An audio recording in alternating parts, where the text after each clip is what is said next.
I think your home is your foundation, right? And once you get a home and pay it off, you can then borrow against it. Welcome to the Wealth Strategy Secrets of the Ultra Wealthy podcast, where we help entrepreneurs like you exponentially build wealth through passive income to live a life of freedom and prosperity. Are you tired of paying too much in taxes, gambling your future on the stock market, and want to learn about hidden strategies for making your money work for you? And now your host, Dave Wolcott, serial entrepreneur and author of the best-selling book, The Holistic Wealth Strategy. Hey everyone, welcome to another episode of Wealth Strategy Secrets. We've got another great show for you today. Today we're joined by Derek Lobo. Derek is called the apartment guru because of his decades of speaking, writing, consulting, brokerage transactions, and industry wisdom. He's one of the most connected individuals in the apartment industry, living by his personal motto, always stay in traffic. As a student of new apartment construction, student housing, and affordable housing, Derek has established a sterling reputation and industry credibility as an expert advisor in these fields. To date, he has authored 18 books and is the visionary behind the Apartment University online learning portal. Firmly established as a thought leader, Derek's unwavering mission is to impact one of the world's greatest challenges, the lack of rental housing. He's leveraged his advisory expertise into his apartment development full-service experience brokerage firm, which continues to serve landowners, financiers, developers, and apartment building owners. Currently, Derek is the broker of record and CEO of SVN Rock Advisors Brokerage. Derek, my friend, so good to have you on the show. Dave, I know the audience is going to just love this one. This is going to be a little different. Yeah. This is going to be a little different, I hope. Yes. We're going to shoot from there. there. Yeah, no, for sure. And I learned something new. It's always great to be able to speak the same language as someone, but I learned something new that we actually have the same blood type coming from a strategic coach 10X program. So I absolutely love it. And I think folks really are going to learn a lot. And I think the mission that you're on and the problem that you're trying to solve is really inspiring, has a lot of impact, and is really at the core, of our listeners and our show, because it is really all about, financial engineering and innovation as entrepreneurs trying to come up with innovative ideas to new solutions. So tell us a little bit about your background, Derek, and how this passion really epiphany started for you. Right. So as a background first, I am an immigrant to North America. Okay. Like many people, right? I wasn't born here, right? So I sort of define, like most people, you were born in the United States, right, Dave? Okay. So yes. You were born once. I was born twice. Okay. When I came to the new world, I was reborn again. Does that make sense? A whole new world appeared. Okay. And then, so I spent I'll go quick here. This is important. I spent my life growing up as a regular teenager. Fair enough. And so on. But I had this thing I moved here when I was 8 years old. Okay. So I was a little bit formed. Okay. In the old world, but I got fully formed in the new world. I got into business. By profession, I worked in the steel industry as a metallurgist, but I started realizing, oh my gosh, all my fellow steelworkers had lots of money. I syndicated some limited partnerships and I started buying apartment buildings. Okay. And then I got in the apartment business and I said, this is the biggest industry I've seen in the world when you think about it, right? Yet there aren't very many professionals in it. So I studied the industry and I became a consultant to the apartment industry. Okay. And then after that consultant, I realized, oh my gosh, I can do transactions. I know everybody. So I became a broker. But at my heart, I'm a consultant. Fair enough. Who happens to do brokerage, right? And then I started thinking, and this came from the strategic coach program we're in, right? It also came from a course called Abundance 360 by Peter Diamandis, okay? And sometime during COVID, I was watching one of his presentations, and he said, think about doing a moonshot, right? You know what a moonshot is? In 1961, Kennedy said, we're going to land a man on the moon. But he didn't know how we were going to do it. Okay? So I thought, I'm going to take up that challenge. I got nothing else to do. It's the middle of COVID. I'm sitting at home, right? And so I thought, So a moonshot has three components, okay? And we're going to talk about rental housing, and we're going to talk about your children, and we're going to talk about your grandchildren, we're going to talk about your life in a minute, okay? But this is how it leads to it. So a moonshot has three components. Number one, there has to be a huge problem, right? This isn't like I got leaves in my gutters in the fall. Like, this is a big problem, right? Okay. Number one, you have a big problem. Number two, it needs a radical solution, because if it's a simple solution, someone's figured it out already, right? So big problem, radical solution. And the third is it needs to go fast. And for that, you need technology to make it go exponentially. It's such a big problem. We got to solve it properly. So you get the idea? The three circles, and we sent you the graphic for it, right? So I looked at the biggest problems in the world. Climate change, can't do anything about that, okay? Food shortages, can't do anything about that. Inequality in the world, can't do anything about that. We've got a significant housing problem in the world.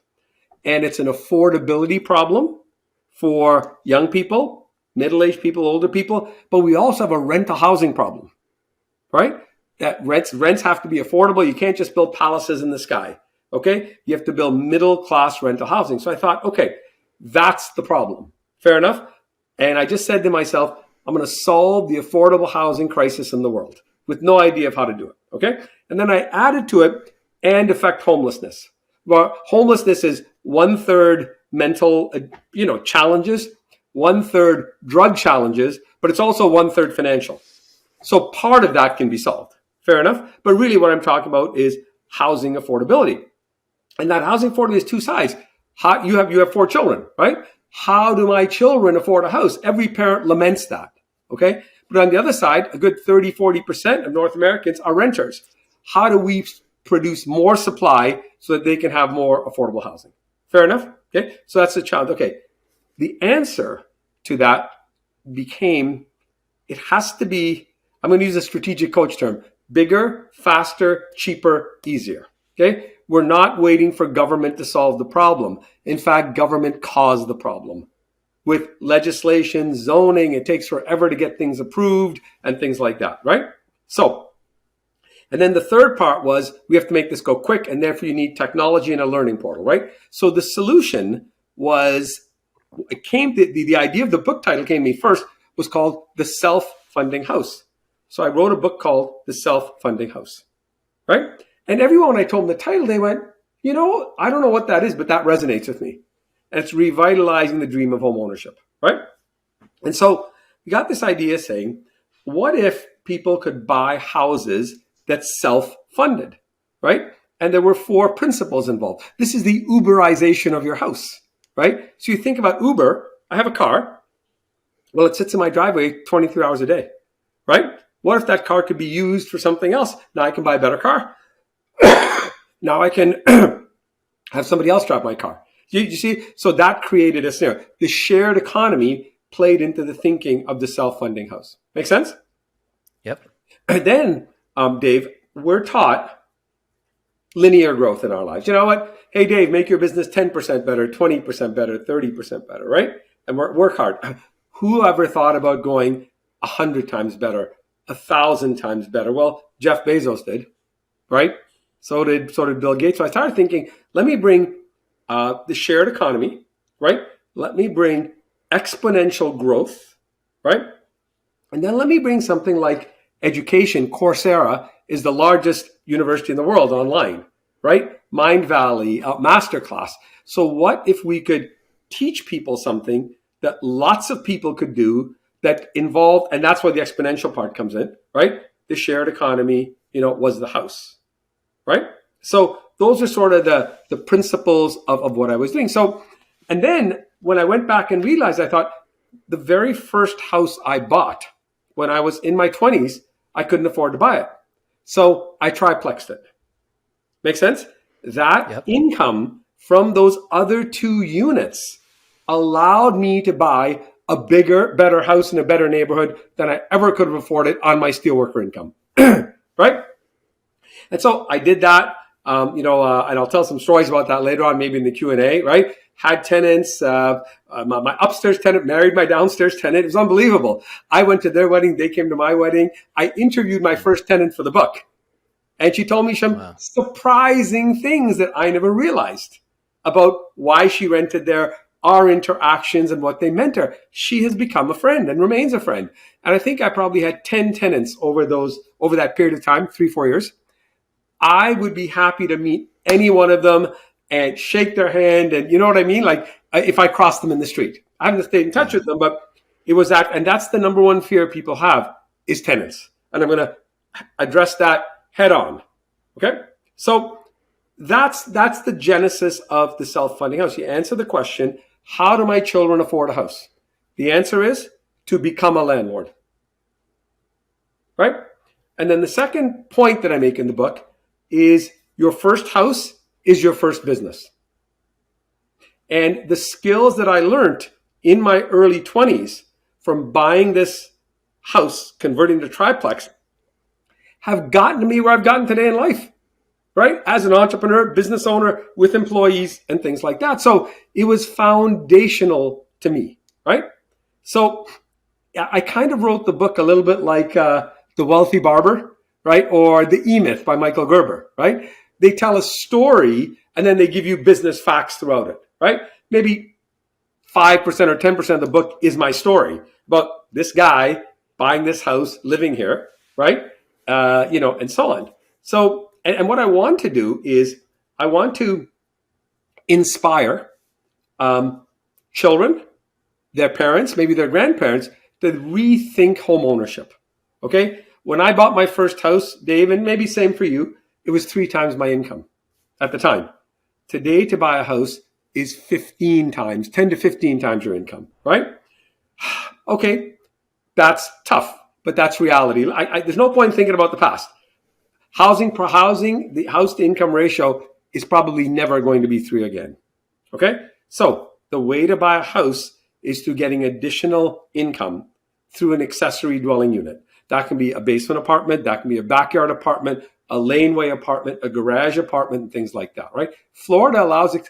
California allows accessory dwelling units now.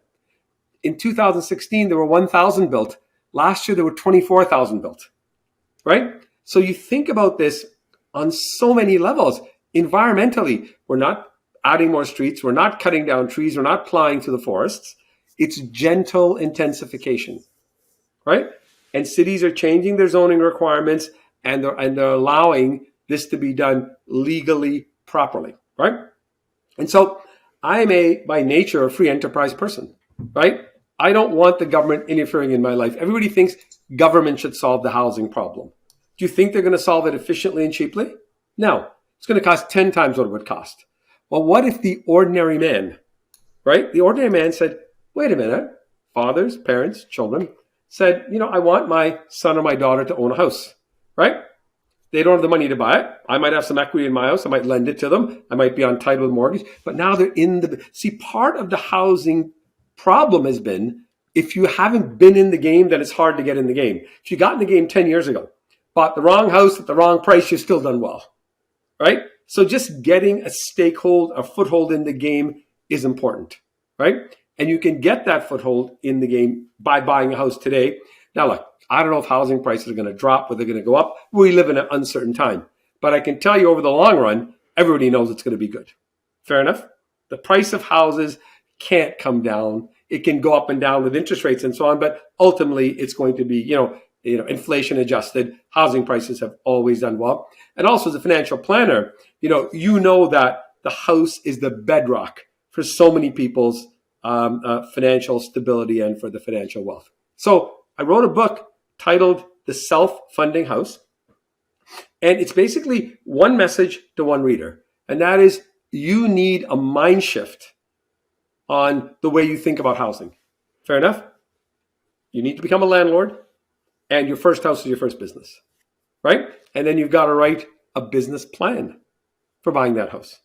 So after you read the book, you're not ready to go buy a house. You're ready to write a business plan. Make sense? Okay? And so book number 1 is called The Self-Funding House.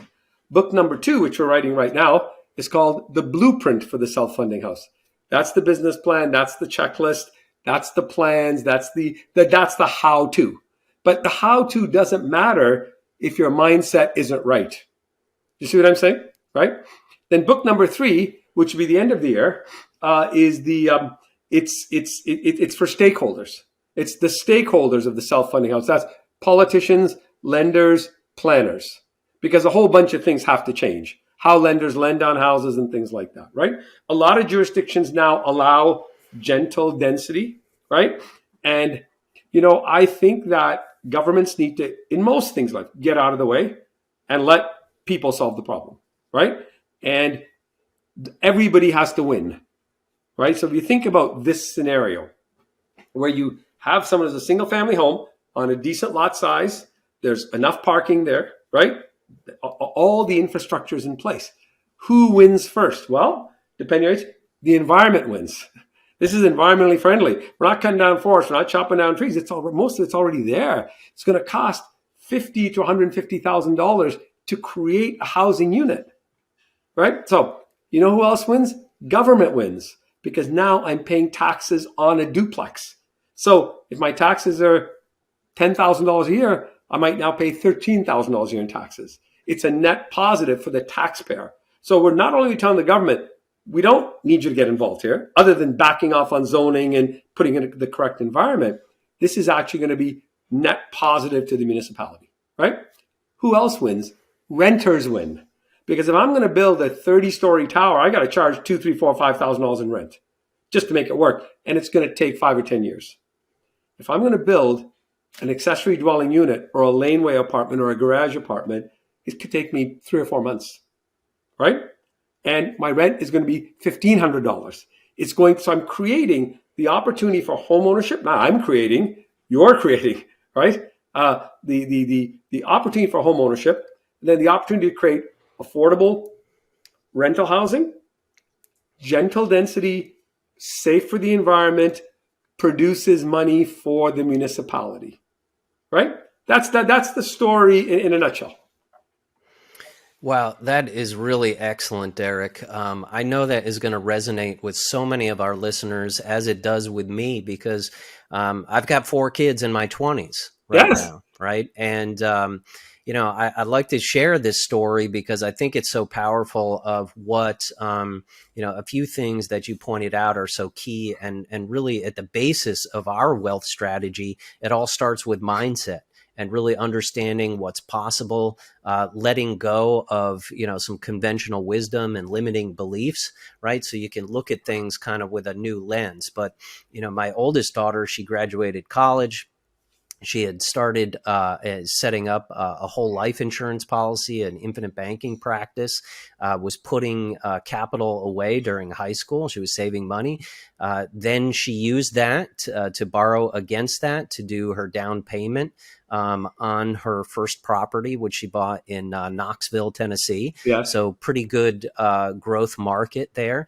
She moved in there with her boyfriend, or now fiance, I should say. Yes. And they moved in. They did a bunch of renovations over a year, built up a substantial amount of equity.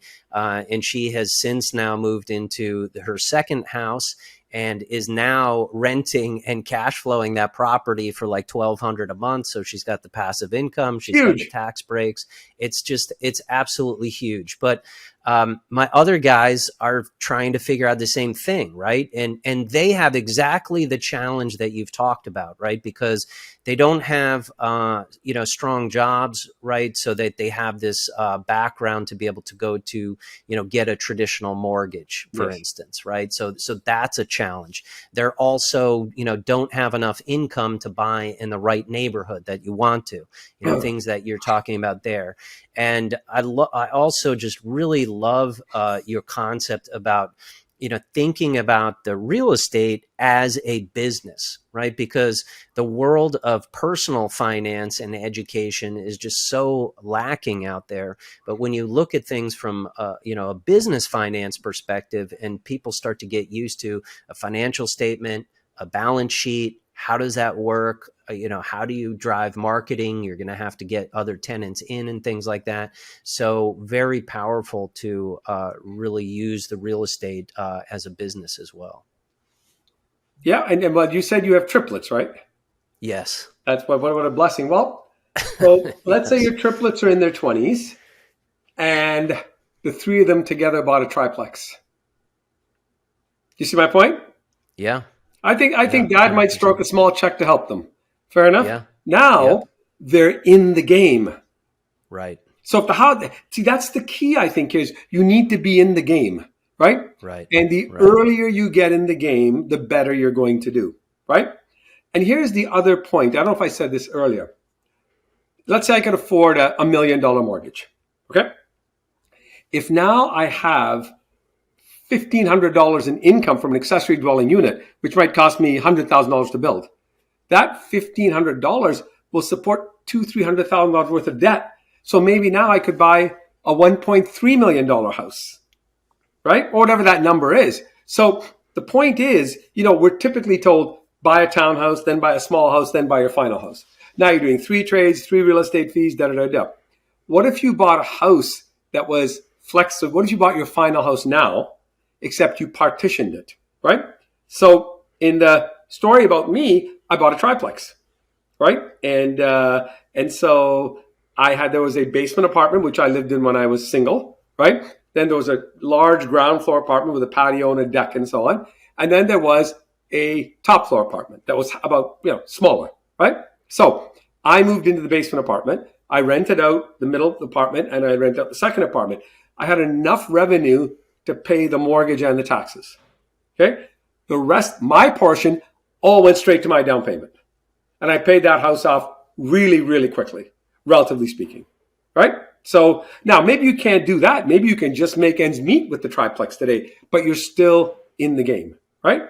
Now here's where it got interesting. Sorry, were you going to ask a question, Dave? Yeah, no, I was just going to throw in there. I mean, another point, I don't want to take you off track here, but, we're talking about, so my guys are 22, right? They're out of school and they're trying to figure out the house. But another super good application for this is college students. 100%. Right? Why pay the university all of their fees for student housing and everything? I mean, the prices are so high. You can go in, they already know there's other roommates there and everything, and they can start really early. And then you start to create that as a business, you get additional tax benefits. And even if mom and dad help out, right, you're going to see your kids now. And now some of the expenses become tax deductible. So it really, and mom and dad are helping out with college. Okay. Right. So, and you're paying the tuition and so on. And then the lessons your children will learn. Dave, maybe I'll write a book called The Self-Funding House for College Students. Do you know what I mean? Because it's a different scenario because now you've got roommates. Right, it's a little different, right? But 100%. But let me go back to now your 22-year-olds or your 25-year-old, or quite frankly, your 35-year-old who's still living with you. Okay, because that's not uncommon today, also, right? So I'm this 24-year-old guy living in a house where I'm living in the basement. Okay, I'm single. I meet my girlfriend, who's my wife at the time, and I came with a triplex. That was life. Right? I came with the triplex. Now, I subsequently married Celia. She moved to the triplex. We had our children there and so on. But here's the interesting thought. Had I not bought the triplex and married Celia, and then we were going to buy a house together, she wouldn't let me duplex it or triplex it because she'd be scared of tenants. It's a natural fear to have. Right? And so she just married me and came into that situation. The tenants became our friends. They babysat our children. Right? Upstairs tenant married my downstairs tenant. So many good things happen. I'm still in touch with. I interviewed a tenant for the book, as I said, right, and so on. So, as it wasn't really the greatest thing to marry this girl and have her live in the basement. So I then moved to the middle floor, right, and then we had our first child. Then we had our second child. Then we had our third child. I took over the top floor, right. Then when I opened my business, I turned the basement apartment, which had a separate entrance, into my office. Right. So, and then when we had more kids, then we eventually occupied the whole house and the business grew. I had to move out and, rent office space. But do you see the flexibility you have? Now, I subsequently sold the house and I wish I hadn't have, because as my children have grown up and moved out, I could have gone back to renting it again and I could have had additional income, or even better, my married kids could have lived in one of the units. How good does that get? Your grandchildren are right here, up above and below you. Right? And I could have put in a great big pool. We'd only own one vacuum cleaner, one grass to cut. It's better than the kids living next door to you because there's still 2 grasses to cut. and 2 furnaces and 2 roofs and so on. So, intergenerational living was done by certainly your grandparents, right? It's not a new idea, what I'm saying here, right? It's not a new idea saying brothers and sisters should buy a place together or parents should have. I mean, we've always done this, but all we're trying to do here is to make you rethink, right? Housing, right? And intergenerational living and these multi-units, gentle density. And the byproduct is so many benefits. So many benefits. Yes. What if everything you thought you knew about investing was wrong? Would you like to create a wealth strategy like the top 1% have and get exclusive access to top private equity deals that provide downside protection, tax efficiency, predictable cash flow, and have a lucrative upside? Discover how with the Pantheon Advantage and join our investor club today at pantheoninvest.com. Yeah, no, so true, Derek. Does your strategy have any specifics? Could we talk some specifics Sure. around, some of the things that people are facing, right? So, for instance, we're talking about debt, and again, like if kids are coming out of college, they're young, they don't necessarily have the track record to go, and like you say, if they're going to get that end house, or they go to the lender even and say, okay, we're going to create a business. It's going to be a triplex. Are they going to be able to give funding, right, to a 22-year-old? Yeah. Right? So, right. These are some of the challenges I think that they face. No. And these are valid points. I'm not saying this just happens by reading the book and having a mind shift. Yeah. Right? But I got to tell you that if I'm starting a business, I'm going to write a business plan. And if you're a lender, I need to show you the business plan, don't I? Right. Yes. So, and then I need to have the source of down payment, right? Maybe I've asked 5 people I know to lend me $10,000 each. By the way, that's about, I bought my first home. I borrowed money from brothers and sisters, right? And the interest accrued, I paid them back as soon as I could, and I did, right? And they were my younger brothers and sisters, by the way, that I borrowed from, right? And so for the down, let's address them separately, right? And the other point here, Dave, is that I didn't view this as a 1-month journey. I view this as a 25-year journey. Fair enough? And that's why there's the 3rd book is for politicians and for lenders, right? But once you change the culture, a lot of things will change quickly, right? But you've got to first change the culture. So when the bank's client says, you don't have a program for my son, and the other bank does, right? You see my point? So part of my mission of this book is to send this to politicians, send this to boards, the board of directors of banks, and say, look, here's a way to solve so many issues all at one time, right? So I think that it's going to be, look, the ideal way to do it is buy a $100,000 house, you have $25,000 down payment, $75,000 in debt, off you go, right? Or a multiple of that number. But I think you're going to have to, for some young people, you may not be able to do it right now. But if you've got that vision in your head, that goal, you will get there and you will find a way to get the money, right? In my case, I borrowed the money for my down payment. And a lot of it was paper route money. Now, that was a long time ago that you could do that, right? But I could see investors. Some really bright young guy comes up to me and says, Derek, here's the neighborhood I want to buy a house in. I've done my homework. Here's the house that's up for sale right now. Okay. If you lend me $100,000, I will give you this return at the end of 5 years. Fair enough? And I'm on title. I might do that deal. We're talking about alternative investments, right? For you to invest in your child's success or your nephew or your niece's success, right? Or something like that. So I'm not saying that it's not just, here's the formula. This is, and everyone's going to be different, right? But I don't think you can even start going down this road unless you have the vision and the thought to do it, right? So that's what this first book is. The second book is the how-to book, okay? We're writing that right now. There's the business plan in there. There's Excel spreadsheets showing you with this much rent, you can borrow this much money. If you put this much down, this is what you can carry for and so on, right? Your income is here. So it's none of the math is hard, but we've got to make it easy for people. But nothing happens without a thought first. Right. And that's what the idea is. 100%, Derek. I totally agree with that mindset as the beginning. Right. Because if you can't really rethink, home ownership Yes. and where you're headed, and treat this as really like creating a solution. Yeah. As you said, you never take action, you never get off the dime. And, I mean, I've already seen it with one of my sons, he's just, he's writing that rent check and every month. And, it's great when you own the apartment building. But when you're on the other side, you're just not building up your balance sheet. Maybe that's something I should put in the next book. Getting a rent check is much nicer than writing a rent check. Yeah, yes, exactly. Yes. So, so I think it's really powerful for people to really look at this as a business and rethink really what home ownership is. And as you say, I think it is a massive problem because we still have this perception of what home ownership is, especially in America, right? With the white picket fence and the 30-year mortgage, and, we're going to pay it down, over time. Yes. Well, things are really changing. Right. So, you're really putting, a great concept together to solve a big problem and help people. I think, as you say, I like that, that it's really a 25-year journey. So whether your kids are in college, they're in their 20s, they're creating grandkids or things like that, there's kind of an entry point, anywhere across the road.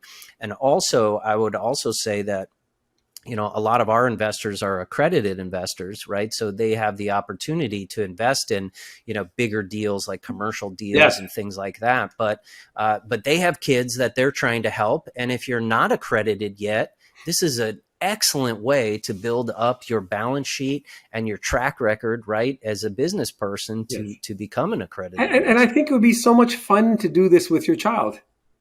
Yes. Right. Agreed. It's like well, as your children grow up, their time becomes harder to get. Right. And then I think just the thought of even intergenerational living really appeals to me. Right.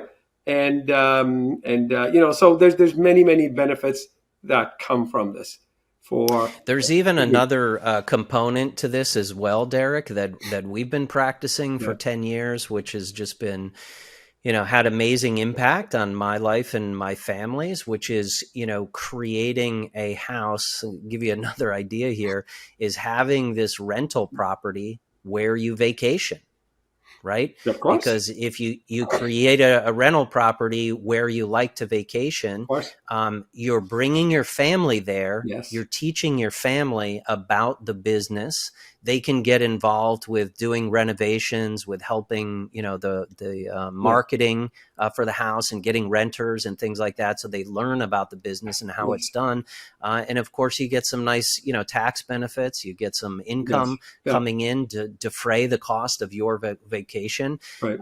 And you can even expand this further, right, into things like, boats, for instance. For sure. I mean, a boat is literally an Airbnb on the water, right? It's shared economy. The shared the Uberization, of housing. Yeah. Right. Yes. So super, super, enlightening to have that. And I love this house hacking. And again, with real estate, I think it's one of the only, assets that you can really get creative on, right? And structure it in a way that really supports, your goals. If you're trying to support your family. And you can affect the outcome. You can buy Google shares and there's nothing you can do, right? Except hope Google. Right. Here you're buying it, you're riding the market, plus you can affect the outcome immediately. Right? Right. In addition to all the other great things about real estate, you're getting leverage. You've got amortization. Someone else is paying down your loan, from your renters, the tax efficiency. Right. So there's, I think, 10 chapters in the book. Chapter 8 is about the fear of tenants. Okay. And I address this head on. By the way, the book, if your readers want to go to it, it's the selffundinghhousebook.com. Just theselffundinghhousebook.com. It'll be on Amazon. It's $20. It's not like it's an expensive book. Okay. The biggest issue, I think, for people to get around, and people have fears, right? Naturally. And a lot of those fears are unnatural fears. Okay. And if you are careful with tenant selection, you are going to get people that are actually going to be a delight to live with. So let me tell you my number one tenant selection tip. Okay. And so if I owned 100 units, down the road, the other part of town, and I rented an apartment to a guy, and after he moves in, he's got a dog and he's smoking hashish. Okay? That's a bit of a problem. If he's living in my backyard, that's a big problem. Make sense? Right? Yep. So one of the things I learned, I'm going to do credit checks, landlord checks, reference checks. Okay?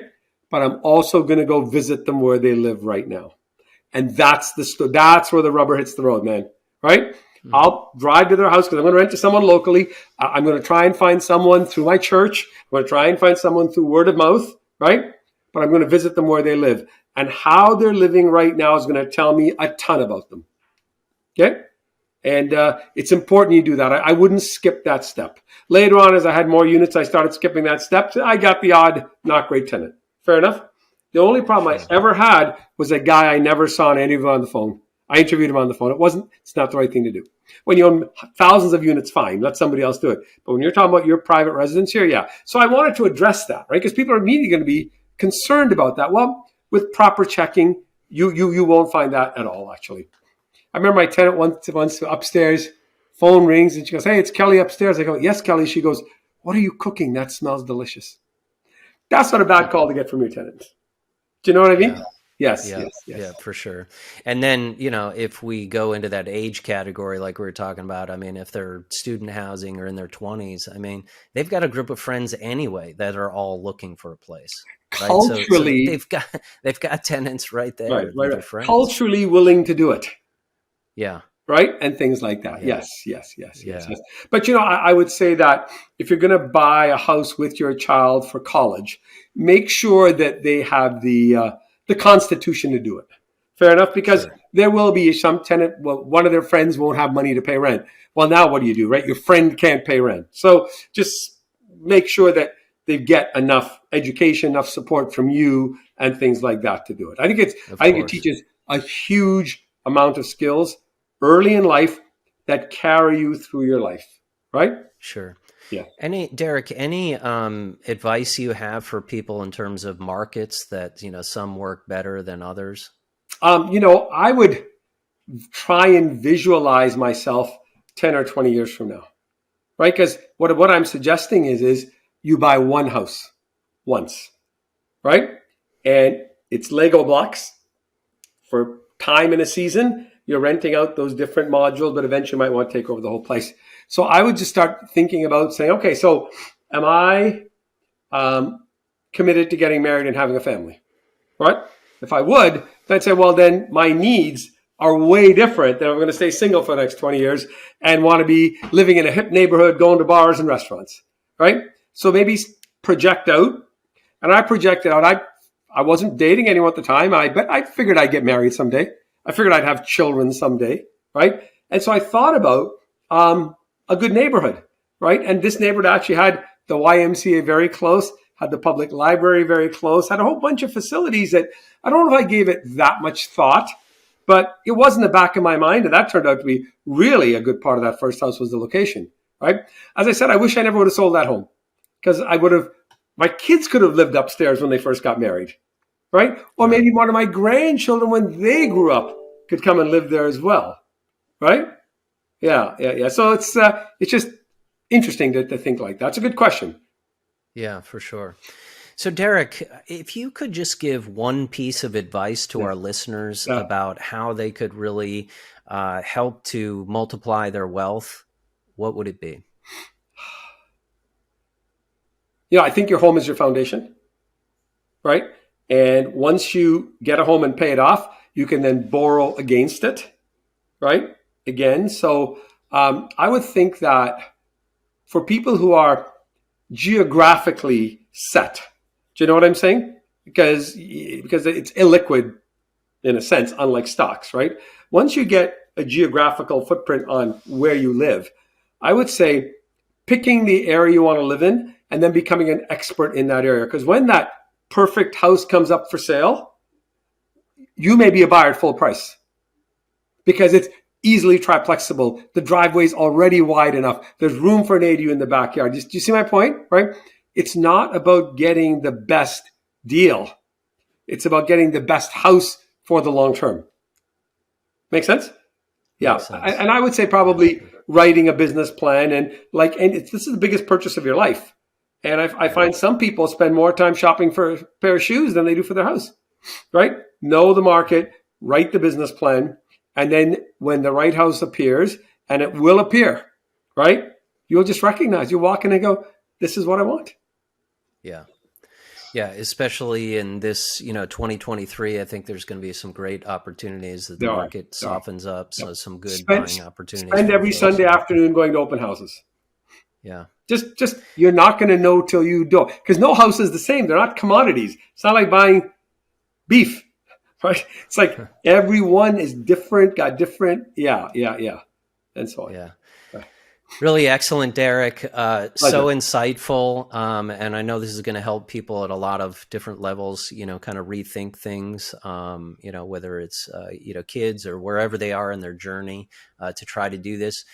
We will definitely put links in the show notes, but can you give out that URL one more time? Yes. Any other places people can find you? Right. theselffundinghouse.com. Right. And our overall webpage is rockadvisorsinc.com. And that's more of our corporate page where we do our, brokerage and consulting business for apartments. Excellent. Thanks so much for coming on, sharing your time and valuable information today, Derek. Really enjoyed it. Very good. Thank you so much.